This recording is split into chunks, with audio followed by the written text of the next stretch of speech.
Hi viewers, welcome to the cricket strategist. 4వ match IPL 2025లో ఎవరెవరు మధ్య అంటే లక్నోకి ఢిల్లీకి మధ్య. దీంట్లో కామెడీ ఏంద్రా అంటే ఢిల్లీ క్యాప్టెన్గా ఉన్న రిషబ్ పంత్ని లక్నో వాళ్ళు కొన్నారు, లక్నో క్యాప్టెన్గా ఉన్న కేఎల్ రాహుల్ని ఢిల్లీ వాళ్ళు కొన్నారు. కాకపోతే కేఎల్ రాహుల్ ఆడట్లే ఈ మ్యాచ్, ఎందుకంటే ఆయనకి వాళ్ళ వైఫ్ డెలివరీ ఉన్నింది కాబట్టి మనోడు మ్యాచ్ కంటే వైఫ్ డెలివరీ ఇంపార్టెంట్ అని వెళ్ళిపోయాడు. సో అక్షర్ పటేల్ ఢిల్లీ నుంచి క్యాప్టెన్ చేస్తున్నాడు. Rishabh Pant IPL 2025 mega auction, mini ఆక్షన్లో హైయెస్ట్ కొనడం వేరు, మెగా ఆక్షన్లో 27.5 కోట్లు పెట్టుకున్నారు. శ్రేయాస్ అయ్యర్ 27 కోట్లు, మనోడు 27.5 కోట్లు పెట్టుకున్నారు. సరిగ్గా మ్యాచ్ ఉండబోతుంది అనుకున్నాము. సరే అని లక్నో ఫస్ట్ బ్యాటింగ్ చేసింది. మిచెల్ మార్ష్ తర్వాత 1 డౌన్ వచ్చిన పూరన్ కుల్లా బొడిసి అవతల పడేశారు. 72-75 ఇరగదీశారు. ఆ తర్వాత వికెట్లు పడతా వచ్చాయి, దబా దబా దబా దబా పడతా వచ్చాయి. సరే ఇంద్ర ఒకప్పుడు 200 దాటి 230 240 పోతుంది అనుకుని 200 పోతుందా లేదా అనుకున్నప్పుడు డేవిడ్ మిల్లర్ లాస్ట్ 2 బాల్ 19.5 19.6 2 సిక్స్లు కొట్టినందువల్ల ఇటు అటు పోయి 209కి వచ్చి ఆగింది. సరే 209 అసలు బ్రహ్మాండమైన ఇది. ఢిల్లీ వాళ్ళు ఏమాత్రం ఆడతారు అనుకుంటే ఫస్ట్ ఓవర్ శార్దుల్ ఠాకూర్ 2 వికెట్లు తీశాడు. సెకండ్ ఓవర్ ఇంకొక వికెట్ పడాడు. దాదాపు సింగిల్ డిజిట్గా ఉన్న ఇప్పుడు 3 వెళ్ళిపోయారు. సరే ఏంద్రా 3 వెళ్ళిపోయారు, ఏమాత్రం ఆడతారు అనుకుంటే ఇది 7కి 3 65కి 5 ఇంకా అయిపోయింది. ఢిల్లీ ఓడిపోయింది. ఫస్ట్ ఓవర్ అప్పుడే ఢిల్లీ ఓడిపోయింది అనుకున్నాం, 2 వికెట్లు పడ్డాయి. సెకండ్ ఓవర్ అప్పుడు ఆ గ్యారంటీ పడిపోయిందని తర్వాత అట్ట ఉండి మళ్ళీ 30స్లో ఇంకో వికెట్, 60స్కి వచ్చేసరికి 5 వికెట్లు, సగం టీం వెళ్ళిపోయేసరికి అయిపోయింది రా దేవుడు.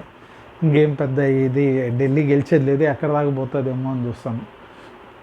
లక్నో అవలీలకు గెలుస్తుంది, ఎందుకంటే రిషబ్ పంత్ క్యాప్టెన్ చేసినప్పటికీ 27.5 కోట్లు ఉన్నాడు, డక్అవుట్ అయ్యలేడు.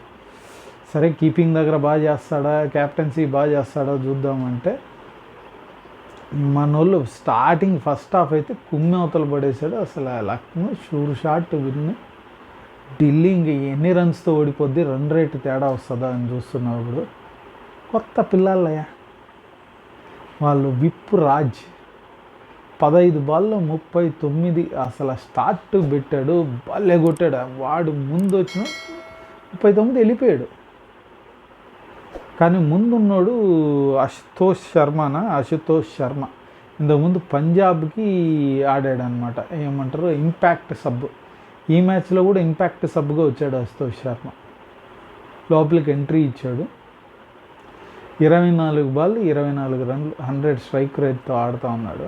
ఆ తర్వాత నెక్స్ట్ 6 బాల్ ఇటు అటు బౌండరీలు ఇటు అటు గుమ్మి 66 దాకా వెళ్ళి అసలు ఓడిపోతారా అన్న ఇది 1 వికెట్ తేడాతో గెలిచవతలు పడేస్తారు. బ్యూటిఫుల్. అసలు ఈ ఐపీఎల్లో బెస్ట్ మ్యాచ్ అని మనం చెప్పొచ్చు, ఎందుకంటే మనోళ్ళు కొట్టిండేది వేరే ఎస్ఆర్హెచ్ వాళ్ళు. కానీ ఇది స్టార్టింగ్ నుంచి ఓడిపోతారు అనుకున్నాము.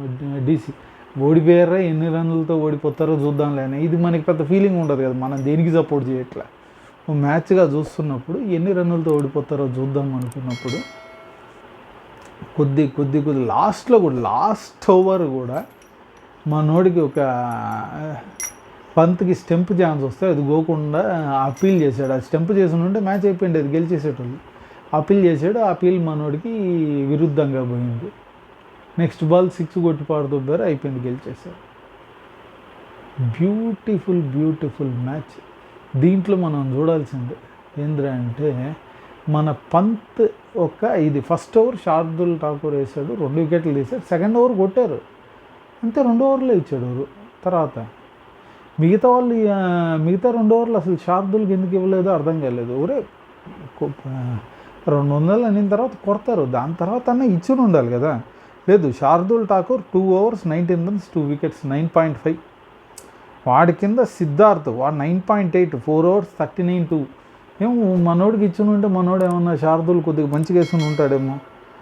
అది కాదు, షాబాజ్ అహ్మద్ 1.3 overs 22 runs అతనికి ఇచ్చాడు.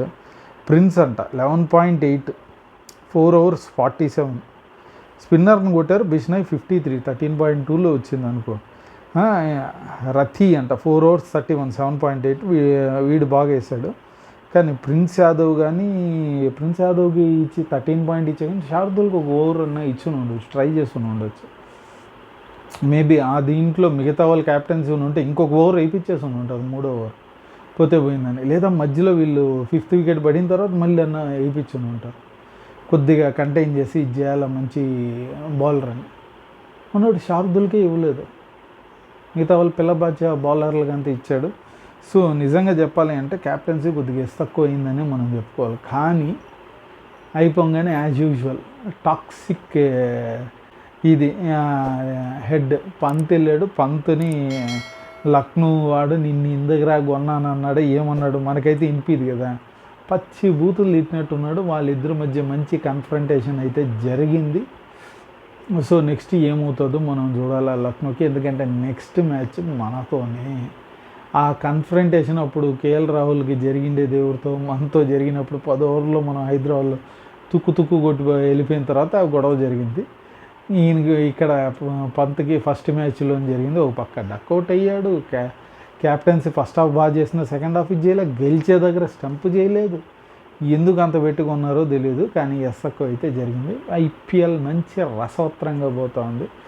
సరే నెక్స్ట్ మ్యాచ్ వచ్చేసి ఆఖరి 2 టీంలు అబ్బా ఏమేమరా అంటే పంజాబ్ గుజరాత్, వీళ్ళు ఏమాత్రం ఆడతారో మళ్ళీ మనం చూద్దాము, దాని గురించి కూడా మాట్లాడతాము.